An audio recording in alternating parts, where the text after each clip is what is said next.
Hello everyone and welcome to my YouTube channel Desified Ummi. आज की video के बहुत ज़्यादा मुझे मैसेजेस आ रहे थे, बट क्योंकि मैं वीडियोस नहीं बना रही थी तो मैं उस टाइम पर तो इस पर वीडियो नहीं बना सकी। लेकिन अब रिसेंट जो सिचुएशन है ई वीज़ास के बारे में, उसकी बहुत क्यूरीज आ रही हैं और बहुत मिसकंसेप्शंस भी हो रही हैं। तो मैंने सोचा कि एक वीडियो बना दूं जिसमें आपको थोड़े से इसके बारे में जो क्वेश्चंस हैं वो आप लोगों के क्लियर कर दूं।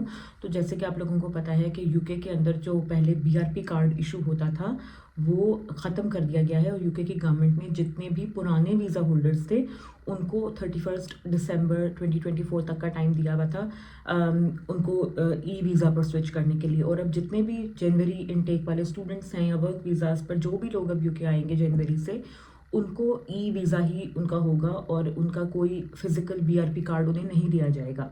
तो इसके बारे में पहली जो क्वेश्चनिंग आ रही है बहुत ज़्यादा, वो ये कि जो ई वीज़ा हमने अप्लाई करना था जिसकी डेडलाइन 31 दिसंबर थी, उसकी डेडलाइन बढ़ा दी गई है 31 मार्च तक। तो क्या ऐसा है या नहीं?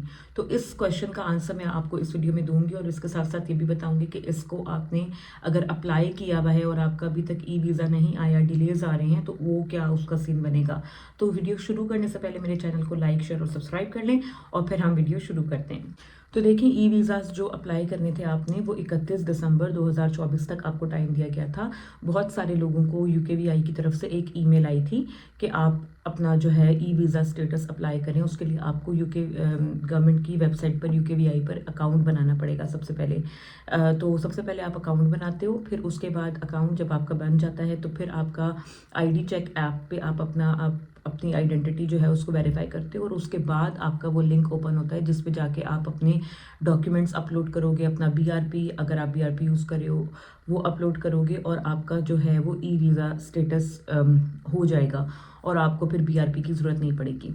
उसके साथ साथ आपको अपना पासपोर्ट भी लिंक करना होता है अपने वीज़ा के साथ, ताकि आप ट्रैवल कर सको।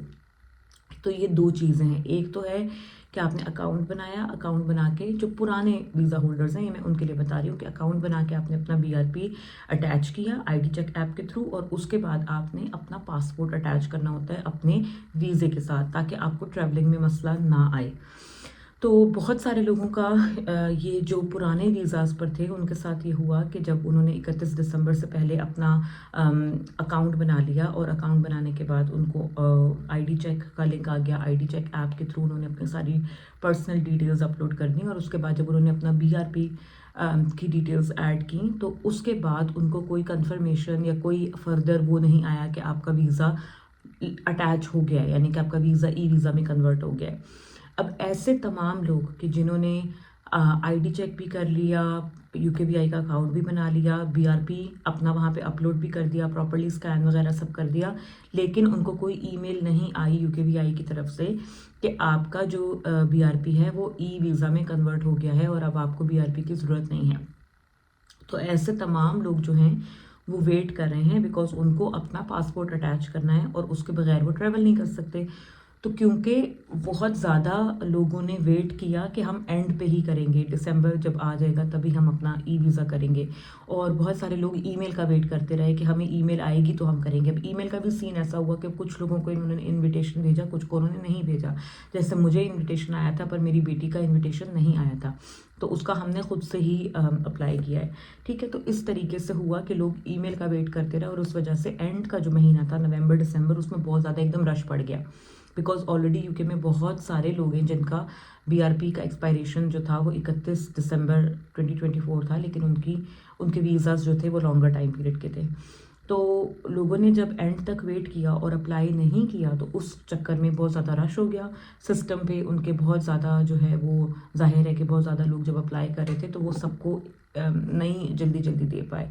जैसे अल्हम्दुलिल्लाह मेरा फ़ौरन से ही मुझे ईमेल आ गई थी विद इन 5 मिनट्स कि आपका बीआरपी अटैच हो गया और आपका ई वीज़ा हो गया। और उसके बाद जब मैंने अपना पासपोर्ट अटैच किया तब भी मुझे फ़ौरन से विद इन मिनट्स ईमेल आ गई थी कि आपका पासपोर्ट जो आपका ट्रैवल डॉक्यूमेंट है वो आपके वीज़ा के साथ अटैच होगी और अब आप ट्रैवल कर सकते हैं। लेकिन आई नो माई फ्रेंड्स जिन्होंने अप्लाई किया बीआरपी और उनका पहली ईमेल ही नहीं आई कि आपका BRP ई वीज़ा में कन्वर्ट हो गया है और अब आप अपना पासपोर्ट लिंक कर सकते हैं। या फिर अगर आपको वो वाली ईमेल आ जाती है और आप अपना पासपोर्ट लिंक करते हो तो भी बहुत सारे लोगों को ईमेल्स नहीं आ रही कि आपका पासपोर्ट सक्सेसफुली अटैच हो गया है। अब ड्यू टू रश और सिस्टम में जो उनके बैकलॉग है, UKVI ने या UK की जो गवर्नमेंट है उन्होंने एक्सटेंडेड डेडलाइन दी है फॉर ट्रैवल। अब इसमें ये नहीं है, ये मैं आपको क्लैरिटी देना चाहती हूँ, इसमें ये नहीं है कि आप ई वीज़ा अप्लाई कर सकते हो 31 दिसंबर के बाद। वो आपको 31 दिसंबर से पहले ही अप्लाई करना था।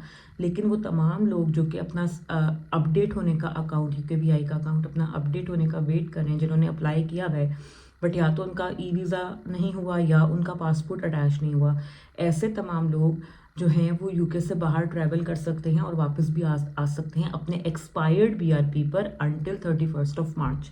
ठीक है, तो 3 महीने उन्होंने आपको दिए हैं कि अगर किसी को इमरजेंसी में ट्रैवल करना है और उनका नहीं आया अभी तक स्टेटस क्लैरिटी, तो आप 3 महीने हैं आपके पास, आप अपना एक्सपायर्ड जो BRP कार्ड है वो ले जाकर आप ट्रैवल कर सकते हो। लेकिन 31 मार्च के बाद आप वो भी नहीं कर सकोगे। और अगर आपने ऑलरेडी अप्लाई किया हुआ है उसी सूरत में आप कर सकते हो।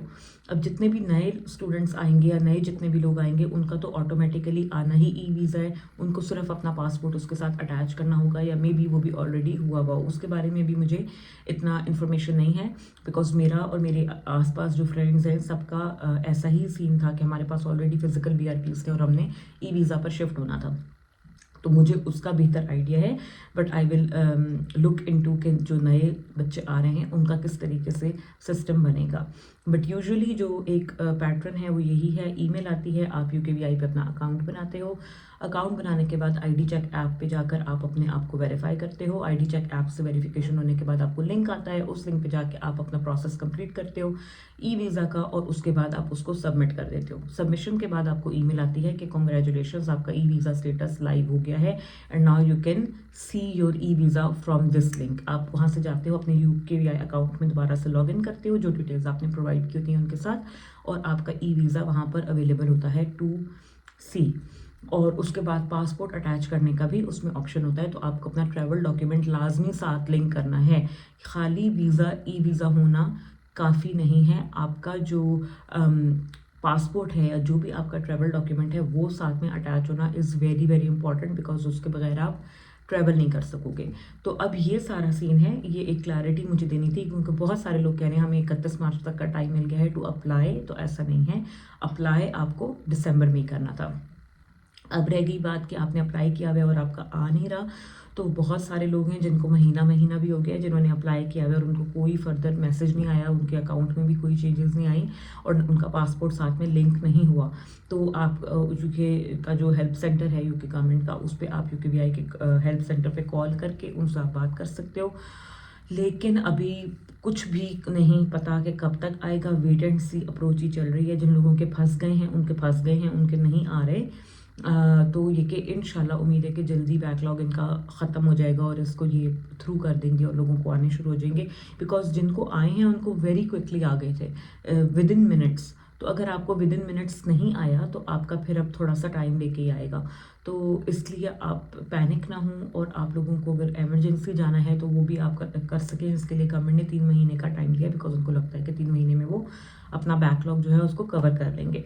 तो आई होप कि ई वीज़ा से रिलेटेड आपकी जो क्यूरीज़ हैं कि उसमें डिले क्यों आ रहा है और उसमें हमें एक्सटेंशन किस तरह की एक्सटेंशन है वो आंसर हो गई होंगी। अपना बहुत सारा ख्याल रखें, दुआ में याद रखें, और अगर आपके कोई भी क्वेश्चंस हों तो ज़रूर मुझे कमेंट्स में करके बताइएगा।